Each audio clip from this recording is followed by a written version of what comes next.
কালামের 50টা জীবন শেষ হবে, নবীর মর্যাদা শেষ হবে না। তো একটা হাদিস শরীফ আপনাকে শোনাবো। আপনাদের এই জায়গাতে কামারপুর এক বিরাট বড় ফাজিলাত পর্যন্ত পড়া একটা মাদ্রাসা, বড় বড় ওলামায়ে কেরাম আছেন, মসজিদও মনে হয় আছে নাকি হুজুর? মসজিদও আছে। আমার সামনে যতজন ব্যক্তি আপনারা বসে আছেন, আপনাদের মধ্যে অনেক ব্যক্তি আছে যারা 5 ওয়াক্তের নামাজ পড়ে, আছে না? নাই আছে। আবার হয়তো এরকম ব্যক্তি আছে যে 5 ওয়াক্তের ধার ধারে না, খালি জুমার নামাজ পড়ে, আছে না? নাই এরকম আছে। আবার এরকম লোক আছে যে জুমার নামাজেরও ধার ধারে না, খালি জানাজা, কেউ মরে গেলে খালি জানাজার নামাজ পড়ে। আবার এরকম ভালো আপনি পাবেন যে জানাজারও ধার ধরে না, খালি ঈদের নামাজ পড়ে। আবার এরকম লোকও পাবেন যে ঈদের নামাজও পড়ে না, বাড়িতে ঈদ করে বসে থাকে, আছে না? নাই আপনাকে চিন্তা প্রমাণ দিচ্ছি। এই যে আপনাদের এখানে দান উঠেছে, উল্লেখ ছিলেন দান গেলা, মানে বাকি দান যেগুলা এগুলা পরে করে আবার উঠাবে। তো আমি কালিয়াচকে যে মাদ্রাসায় থাকি, তো ওখানে সিস্টেম হলো যে ঈদের দিন ঈদগাহাতে একটু কালেকশন হয় মসজিদের জন্য, মাদ্রাসার জন্য। তো আমি ওখানে 2018 সালে ঢুকলাম। তো কমিটির লোক বললো, মুফতি সাহেব এই 2017 সালে কিছু দান লোকের লেখা আছে, ঈদগাহ চলেন না, একটু আদায় করে নিয়ে চলেন, ফিরে বসে আছি, যাই। তো একটা লোকের নামে লেখা আছে 2500 টাকা। ক টাকা? 2500 টাকা। তোর বাড়িতে যে ঠক ঠক করে আওয়াজ দিচ্ছি, তো নাই, ওর বাড়িওয়ালি আছে। তো ওর বাড়িওয়ালিকে বলছে, তোমার বাড়ির লোক কই? তো বলে নাই, কাজে গেছে। তোমার বাড়িওয়ালার নামে যে টাকা লেখা আছে 2500 দিয়াও। তো বলছে কবকার?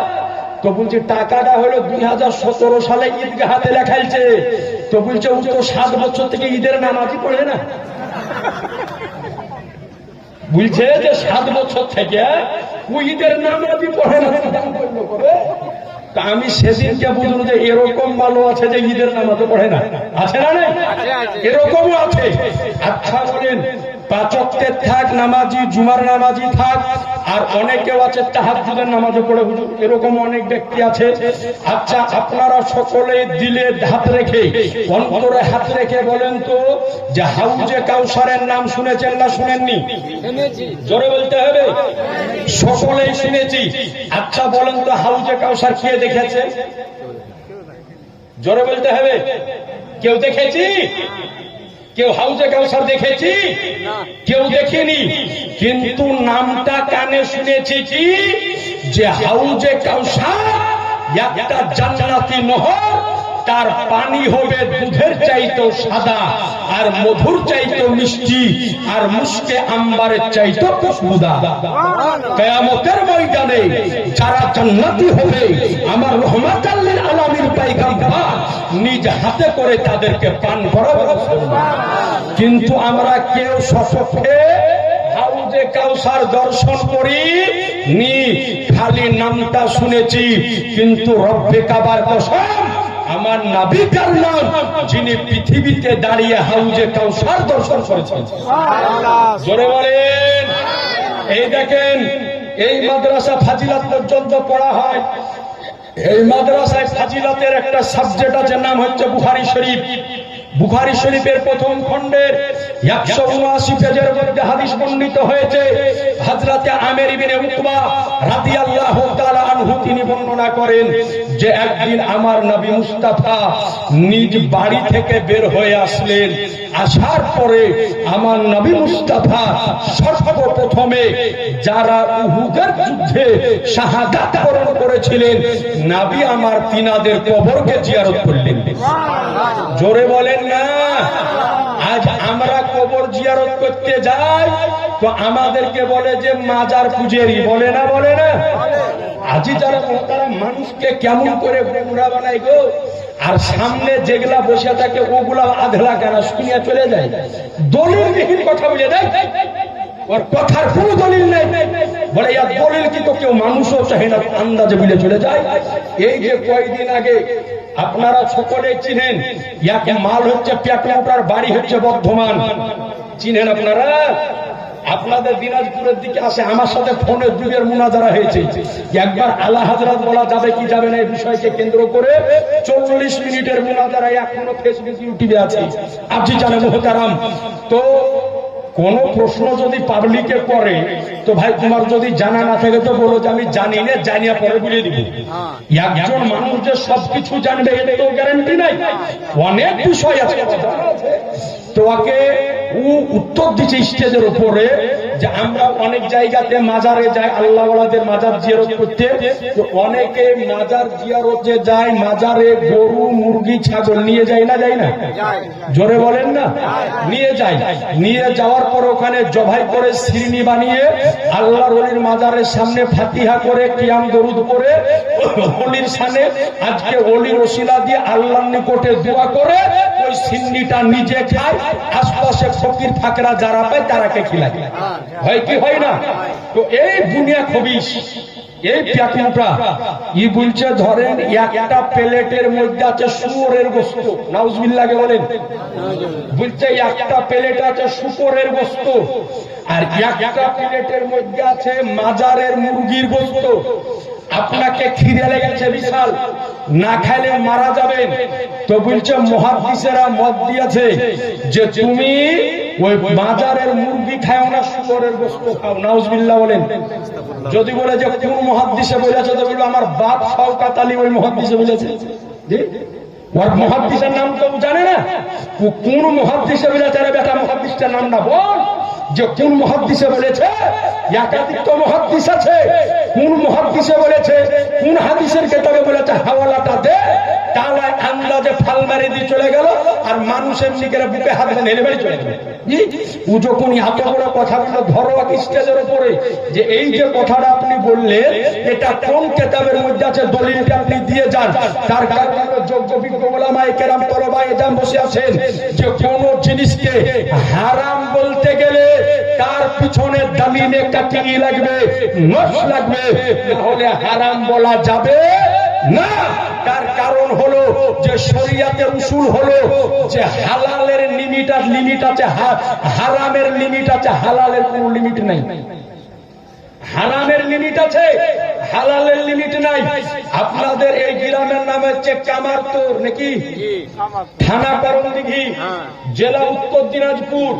এখন আপনাদের মাদ্রাসার যিনি শাইখুল হাদিস, ওকে যাওয়ার পরে প্রশ্ন করেন যে হুজুর আপনি তো মাদ্রাসায় বুখারী শরীফ পড়ান, তো আপনি উত্তরটা দেন তো যে কামারতোরের বিটি ছেলে আর কালিয়া চকের বেটা, কালিয়া চকের মেয়ে আর কামারতোরের ছেলে বিবাহ করা শরীয়তের বুকে বিধানে হালাল কি হালাল না? তো গোটা কোরআন হাদিস উল্টে ফেললো, হালালের দলিল পাবে না। কেন পাবে না? খুঁজবে হারামের দলিল।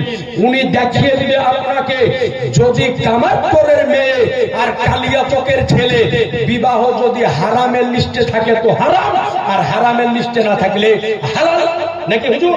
তো এইরকম যদি কোন জিনিসকে হারাম বলতে হয় তার পিছনে দলিল লাগবে। দলিল ছাড়া আজকে কোন জিনিসকে হারাম বলার কোন সুযোগ নাই। আজকে একটা উসুলের কিতাব পড়ানো হয় প্রত্যেকটা দার্সে নিজামী মাদ্রাসায়, তার নাম হচ্ছে নুরুল আনবার। সেই কিতাবের মধ্যে লেখা আছে যে প্রত্যেকটা জিনিসের আসল হচ্ছে হালাল, কতক্ষণ পর্যন্ত হালাল যতক্ষণ না পর্যন্ত হারামের দলিল পাওয়া যাবে। তো সুতরাং যে এত বড় কথা বলে দিল যে তুমি ওই মাজারের মুরগির গোশত খাইও না, তুমি শুয়োরের গোশত খাইয়ে নাও, তো অর্থাৎ মানুষকে শুকুরের গোশত খাইতে বললো। তো একটা মানুষ ওকে জিজ্ঞাসা করলো না যে আর দলিলটা কি, কোথায় থেকে বললে আন্দাজে বলে দিয়ে চলে গেল। ইয়ার নাম হচ্ছে ধার, ভুলে দিয়ে চলে গিয়েছে। তা আপনার নিকটে আরজ করি যে মাজারে যে মুরগি আমরা নিয়ে যাই, মাজারে যে গরু নিয়ে যাই, মাজারে যে ছাগল নিয়ে যাই, ভালো করে উত্তর দিবেন। যখন মুরগিটা বা ছাগলটা জবাই করা হয় তো মাজারে পীরের নাম নিয়ে জবাই করা হয় না আল্লাহর নাম নিয়ে? জোরে বলেন, আল্লাহর নাম নিয়ে জবাই করা হয়। তাহলে এই মারদুদ কেমন করে ওটাকে হারাম বললো? আজকে খাজা পাকের দরবারে মুরগি যাক, আর গাউস পাকের দরবারে ছাগল যাক, আর দাতা বাবার দরবারে যাক, আর আলাউল হক গন্ডবীর দরবারে যাক, আর সদরলাপুর পিরানা পীরের দরবারে যাক, আরে যেই দরবারই যাক না কেন ওই দরবারে মুরগি জবাই হয়, ছাগল জবাই হয়, গরু জবাই হয়, যত রকমের হালাল জানোয়ার জবাই হয়, আল্লাহর নাম নিয়ে জবাই হয়। আর আল্লাহর নাম নিয়ে জবাই হওয়ার পরে পরে ওটা আজকে শিরনি হিসাবে রেখে দোয়া করা হয় আল্লাহর নিকটে, তারপরে গরিব ফকির মিসকিনদেরকে খাওয়ানো হয়। আর আহলে সুন্নাত ওয়াল জামাতের মানুষের বিশ্বাস হলো এটাই, যারা আল্লাহ ওয়ালার দরবারে আল্লাহ ওয়ালার ওসিলা দিয়ে দোয়া করলে আল্লাহ সেই দোয়াকে কবুল করে নেয়। সুবহানাল্লাহ। এই কারণে যাই, তাছাড়া অন্য কারণে যাই না। এ আজি জানে মুহতারাম, তো যে কথাটা বলতেছিলাম, আজকে মাজার জিয়ারত করতে যায় তো বলে যে এরা মাজারকে পূজা করে। এই দেখেন কয়েকদিন আগকার রিসেন্ট কিছুদিন আগকার ঘটনা, আর একটা মালাচর বাড়ি হচ্ছে উত্তর 24 পরগনা দত্তপুকুর, নাম হচ্ছে মমতাজুল, চিনে? কালিয়াচকে আসা তোর বাড়ির পাশে বাবলাতে ভিডিও আপনারা দেখেছেন। তার আগের দিন আমার প্রোগ্রাম ছিল কেশরপুরে, তো স্টেজে বক্তব্য দিচ্ছে, জানে না যে কালিয়াচক হচ্ছে টিটিএস এলাকা, কিছু বললে তোমার হাল খারাপ করে দিবে। তো স্টেজের উপরে বলেছে যে পীর মানে কি, তো বলেছে পীর মানে হলো ঘোড়ার ডিম, মানে ঘোড়ার ডিমের অস্তিত্ব নয়, পীরের অস্তিত্ব নয়। তো এলাকা পীরপন্থী অলিপন্থী লোক ওকে যাওয়ার পর স্টেজে ধরেছে যে আপনাকে উত্তর দিয়ে যেতে হবে। ওই কমিটির লোকেরা উত্তর দিতে দেয়নি। পুলিশ আসার পরে মমতাজুল বলে চলেছে ফজরের পরে মুনাজারায় বসবো, ফজরের পরে মুনাজারায় কথা বলে রাত 2টার সময় পালিয়ে গেছে। জি, আপনি খোঁজলেন ফেসবুক খুলে, রাত 2টার সময় কালিয়াচক ছেড়ে পালিয়ে গেছে। তো যে কথা বলে মোকাবিলা করতে পারবি না, কথা তোর কোন বাপ তোকে বলতে বলে? হ্যাঁ, যেটা বলে মোকাবিলা করতে পারবি না ওটা বলতে তোকে কে পারে? যেটা জানি ওটা বলতে তোকে কে বলে? তো আজি জানে মুহতারাম, তো আপনার নিকটে আরজ করি যে নবী আমার উহুদের যুদ্ধে যিনারা শাহাদাত বরণ করেছিলেন, তিনাদের কবরকে নবী আমার জিয়ারত করলেন। সুবহানাল্লাহ। তাহলে নবী যেহেতু করেছে জিয়ারত, আমরা করবো না? করবো না? জোরে বলেন না, আরো জোরে। পেছনকার ভাইয়েরা জোরে বলেন না, করবো না? করবো না? জোরে দুই হাত উঠিয়ে ইনশাআল্লাহ আমরা সকলেই করব। তো আজি জানে মুহতারাম বেরাদার ইসলাম, মাঝখানে আরেকটা কি ভেড়াং বাইর করেছে, বলছে কবর জিয়ারত করে তো বাপ মার করো, পীরের কেন করছো? তো আমরা আল্লাহ ওয়ালার দরবারে জিয়ারত করতে কেন যাই? উনি হচ্ছেন আল্লাহ নেক বান্দা, এই কারণে যাই। নবীও আমার নেক বান্দাদের কবরকে জিয়ারত করেছেন। সুবহানাল্লাহ। উহুদের যুদ্ধে যিনারা শাহাদাত বরণ করেছিলেন সবই ছিল নবীর সাহাবী এবং সকলে ছিল জান্নাতি। জোরে বলেন না? তো উনারা জান্নাতি আর জিয়ারত করছে আমার নবী। এরপরে হাদিসের রাবী বলেন যে জিয়ারত করার পরে আমার নবী মুস্তাফা মসজিদে আজকে নবাবীর মিম্বারের উপরে দাঁড়ালেন। দাঁড়ানোর পরে সাহাবী রাসূলদেরকে বলতেছেন, আচ্ছা বলো তো এই জায়গা থেকে এখন আমি কি দর্শন করতেছি? তো বলে ইয়া রাসূলুল্লাহ আপনি ভালো জানেন। তো সঙ্গে সঙ্গে আমার শাহনশাহে জিরাকার, মদিনাকে তাজদার, আহমদে মুখতার, নবীকে সরকার, দোনো জাহানের মালিক ও মুখতার আমার নবী মুস্তাফা বলেন যে রব্ব কাবার কসম, এখন এই জায়গা থেকে দাঁড়িয়ে দাঁড়িয়ে আমি আল্লাহর হাউজে কাউসার দর্শন করতেছি। তাহলে বোঝা গেল যে নবী কার নাম, যিনি দূরের বস্তুকে যেমন দেখেন, নিকটকেও তেমন দেখেন, কাছকে যেমন দেখেন, দূরকেও তেমন দেখেন, আকাশের উপরকে যেমন দেখেন, আকাশের নিচকে তেমন দেখেন, আরে জমিনের উপরকে যেমন দেখেন, জমিনের নিচকে তেমন দেখেন। এক কথায় নবী মুস্তাফা দূরে যেমন দেখেন, নিকটে তেমন দেখেন। এই জন্য তো আমার আলা হযরত আজিবুল বারকাত মুজাদ্দিদুদ্দিন বিল্লাহ ইমাম ইশক মুহাব্বত আয়াতুম মিন আয়াতিল্লাহ মুআজ্জাজাতুম মিন রাসূলিল্লাহ ইমাম ইশক মুহাব্বত আলা হযরত রাদিয়াল্লাহু আনহু বলেন, দরো নজদীকে সুননে वाले वो কানে লালে কারামত পে লাখো সুবহানাল্লাহ। এ আজি জানো মুহতারাম, তো নবী আমার দূরে যেমন দেখেন, নিকটেও তেমন দেখেন, কারণ নবী মুস্তাফা আজকে দেখার শক্তিকে আল্লাহ অসীম বানিয়েছেন। জোরে বলেন না। আর একটা কথা বলি, আপনাদের এই কামারপুর গ্রামের মানুষ আপনারা কবর জিয়ারতে যান না? যান না?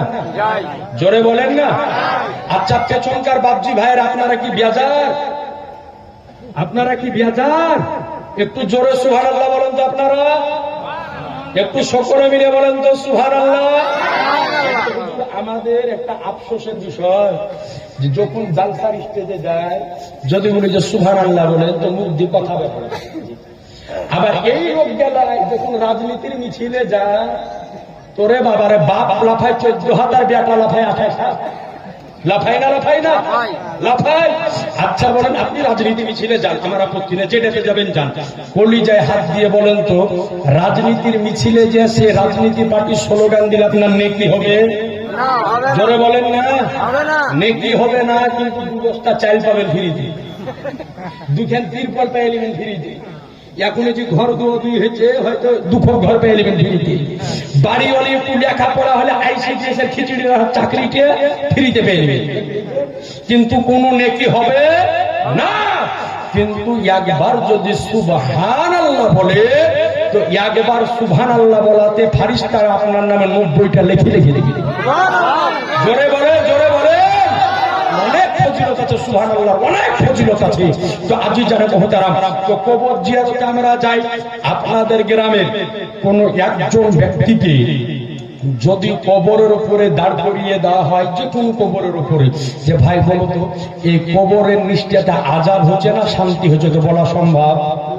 জোরে বলেন না, বলা সম্ভব নয়। কিন্তু নবী কার নাম, পয়গম্বর কার নাম, নবী আমার কবরের উপরে দাঁড়িয়ে নিজের খবর দিয়েছেন। জোরে বলেন। হাদিসটি বুখারীতে আছে, মুসলিমে আছে, আবু দাউদে আছে, একাধিক হাদিস শাস্ত্রের কিতাবে সহিহ সনদের মধ্যে বর্ণিত হয়েছে। এই হাদিসটি সহিহ বুখারীর প্রথম খণ্ডের 182 পেজের মধ্যে বর্ণিত হয়েছে। হাদিসের রাবী হযরত আব্দুল্লাহ ইবনে আব্বাস রাদিয়াল্লাহু তাআলা আনহু তিনি বর্ণনা করেন যে একদিন নবী আমার কয়েকজন সাহাবীকে নিয়ে যেতেছেন। হঠাৎ এক জায়গাতে নবী আমার দাঁড়িয়ে গেলেন, বলে দাঁড়াও, নিশ্চয় এই জায়গাতে 2টো কবর রয়েছে, আর 2টো কবরের ভিতরে আযাব চলতেছে। সুবহানাল্লাহ, জোরে বলেন সুবহানাল্লাহ। বলে আযাব চলতেছে। তো নবী আমার এই কথা বললেন, বলার পরে নবী আমার বললেন যে একটা খেজুরের ডাল নিয়ে এসো। বলে খেজুরের ডালকে আনা হলো। নবী আমার খেজুরের ডালকে ভাঙলেন, ভাঙার পরে 2টো কবরে খেজুরের ডালকে গেড়ে দিলেন।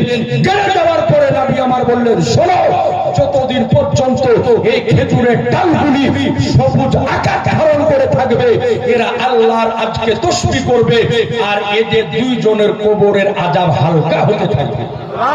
এরপরে নবী আমার বললেন, শোনো, এদের কবরে আযাব খুব বড় কারণের জন্য হচ্ছে না, 2টি কারণ। 1 নাম্বার ব্যক্তি কি করতো? 1 নাম্বার ব্যক্তি ছিল চুগলখোর ব্যক্তি। মানে কি, এর কথা ওকে লাগাইতো আর ওর কথা ওকে লাগাইতো। এরকম লোক মনে হয় আমাদের মধ্যে এখন নাই। আছে? কথা লাগাই না লোক আছে? আমি তো সবই কি সামনে, হ্যাঁ, ওরকম লোক আছে কথা লাগাই নিয়ে। খবরদার ভাই আমার, কথা লাগানি অভ্যাস যদি কারো থাকে, মুনাফিকি চান, তো আপনি আজকে ছেড়ে দেন। খবরদার। আজ এই তামাক্কুর এই মাদ্রাসা প্রাঙ্গণ আপনি জলসা এসেছেন, 2টি কথা, 2টি মেসেজ আপনি আজকে নিয়ে যান, যে আজ এই গুনাহ থেকে বাঁচুন। আমাদের মধ্যে মুনাফিকি চালায় সবচাইতে বেশি। জি, মুনাফিক কাকে বলা হয়? যে ব্যক্তি হয় 2 মুখে চরিত্রের ব্যক্তি, অর্থাৎ ওর মুখে এক কথা আর অন্তর থেকে আর এক কথা। আমাকে সামনে বলে হুজুর আপনার মতো আলেম একটাও নাই, আর যে মুখ পেছন হয়ে যায় বলে এই শালা আবার কি জানে, ইয়াকে বলা হয় মুনাফিক ব্যক্তি। এরকম লোক আছে না নাই? একাধিক আছে। মুনাফিকের শাস্তি সম্পর্কে আল্লাহ বলেছেন, নিশ্চয় মুনাফিকেরা থাকবে জাহান্নামের সর্বনিম্ন স্তরে।